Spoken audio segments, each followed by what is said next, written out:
Children with lunch pails wave goodbye to their parents, who join the throng heading into the factories.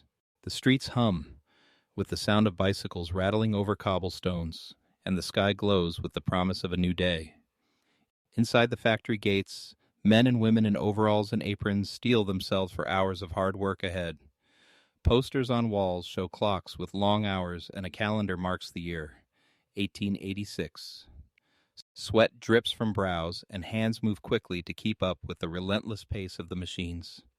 Emma, a determined young woman, casts a worried glance at an older man slumped at his station. "We can't keep working like this day after day. It's just too much," she says to her friend Tommy, who nods, his face weary. Tommy leans in, lowering his voice as he addresses the group.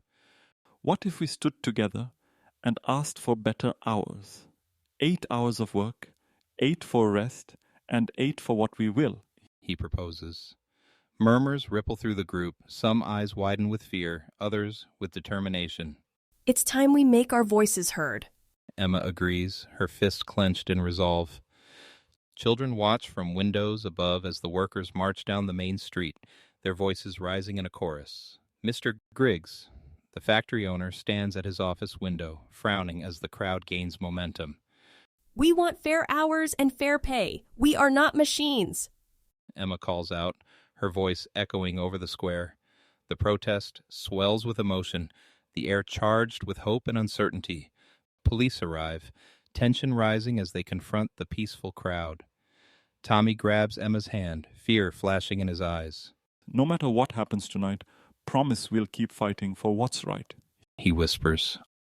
"Always," Emma replies, tears glistening in the lantern light as the community stands strong together. Emma, Tommy, and their friends gather in the square, laughter and relief replacing the exhaustion of days before. Children run through the streets, their parents smiling as they head home in time for supper. "We did it, for everyone who comes after us," Emma says, her voice filled with pride.